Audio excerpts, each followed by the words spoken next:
Luruy kaunan dari Pasar Baru, di sinan hati takabe, mohon ampun ambo dahulu, sambuilah salam dinarape. Assalamualaikum warahmatullahi wabarakatuh. Tak antak pun tiang kahulu di bawah kiliran taji, asa mulo kato dahulu tiga limbago nan terjali. Pertama sambah menyambah, kedua baso jubasi, ketiga siri haji pinang. Sama menyambah dalam adai tali batali undang-undang, nan tersabuit di mulut manih, nan terpakai di baso bayak. Mulik manih telempong kato, baso bayak gulo di bibir, di dalam bungka dan piawai, dan banamu adek sopan santun. Nyatu limbago nan tajali, isinyo adek yu pusaku, nan basamu kita memakaikan. Sajak barajo dan usali sampai sekarang kini nanko, adek pidato disambahkan. Alun sudah janjang lah tagok, lah patah mangkok dikumpa, nak samu di buah mati. Falsafah adat Minangkabau mengatakan adat bersandi syarak bersandi kitabullah, syarak mengatur adat memakai, bana menurut syarak, luruh menurut adat, di syarak babilang lazim, di adat berkata kawi. Mangkonyo pangulu dikatakan seandiko, alim seagamu. Walaupun musim bertukar, tahun berganti, namun nan bana indak boleh terlampaui.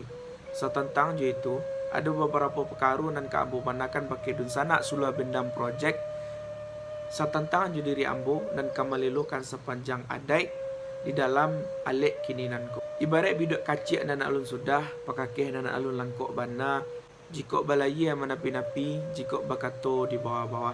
Kok barubah lawanan ansak, kok batuka lawanan sapu. Kali lawa di Pulau Rambang, anak rusuh mati badabiah, kok gawa depek ditembang, kok doso ampun dan labiah.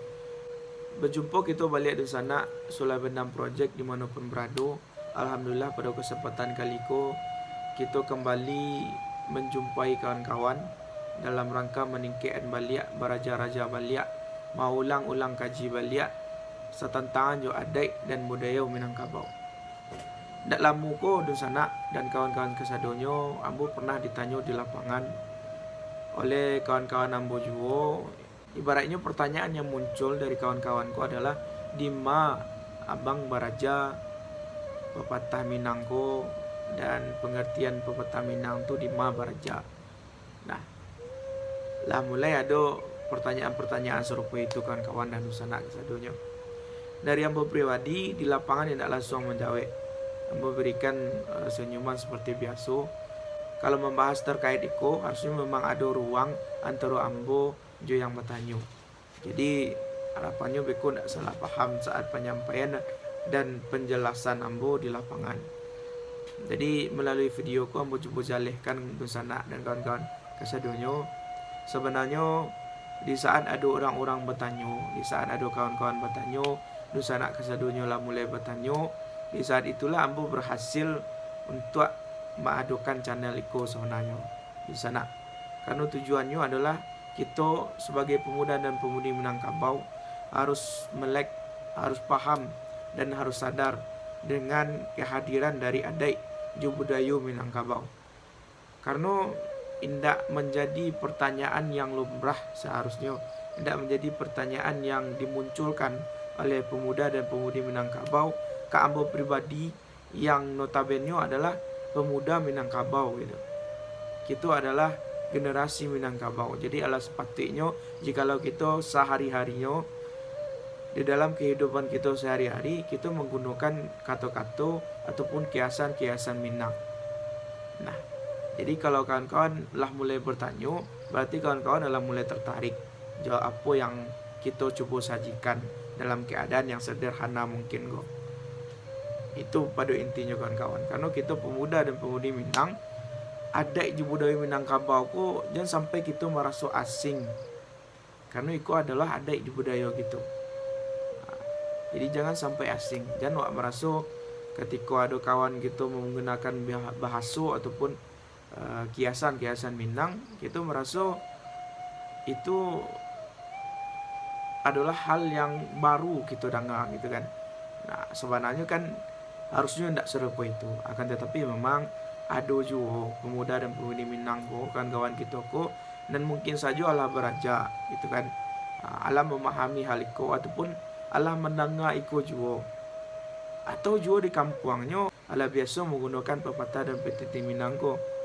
Sehingganya di kehidupannya ketika nyobai ke Padang berkuliah, dan bersobok je kita, ianya lah biasa menggunakan kiasan-kiasan Minang yang mungkin saja kita tidak mengerti.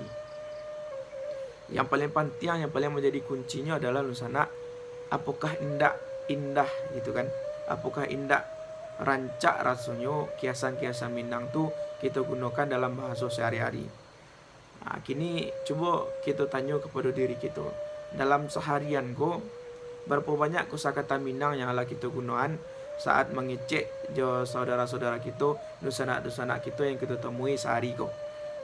Labara kosakata Minang yang ala kita gunakan.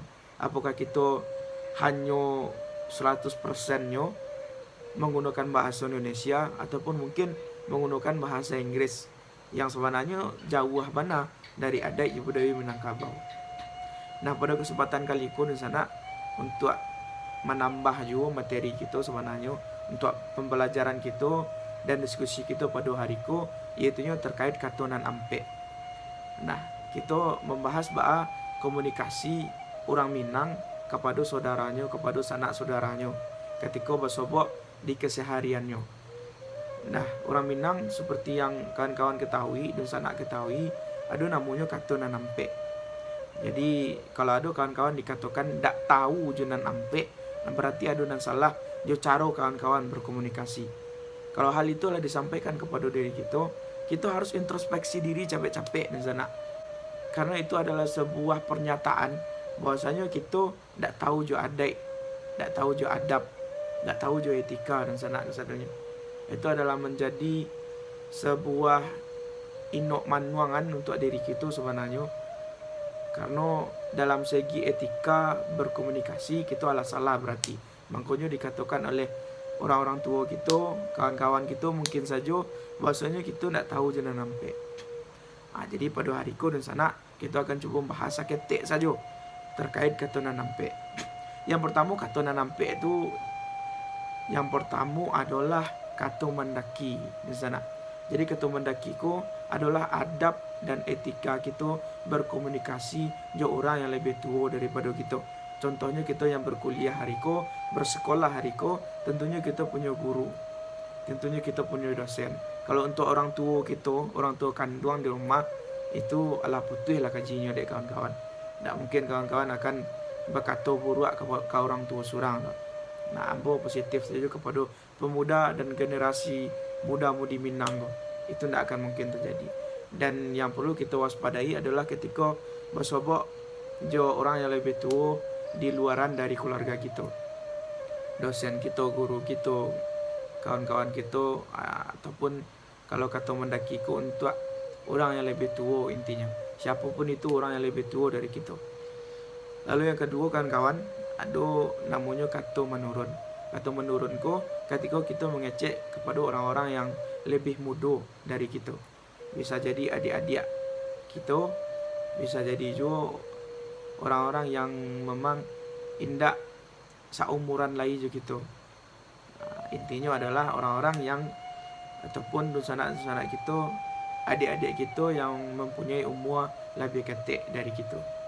Itu kata menurun. Lalu yang ketiga ada namanya kata mendata sanak dan kawan-kawan kesadanya.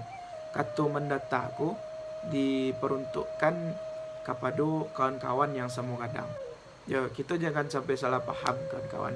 Maksudnya kata mendata aku hadir sebenarnya untuk menjaga juga perasaan dari kawan-kawan kita. Karena mungkin saja dengan kata mendata aku ibaratnya kata yang kita tu tidak ragu untuk menyampaikannya. Apa yang kita pikirkan kita tidak ragu menyampaikannya kepada kawan kita ko. Kepada kawan yang semua kadang ko. Itu yang kata mendata kan kawan. Ya makasihnya ala sampai juga ke bahasa-bahasa yang tidak layak dan tidak patut digunakan kepada untuk dikata mendaki dan juga untuk dikata menurun gitu. Jadi tak pakai itu untuk dikata mendata. Mungkin saja kita memanggil kawan dengan panggilan laba waang gitu kan, laba aden.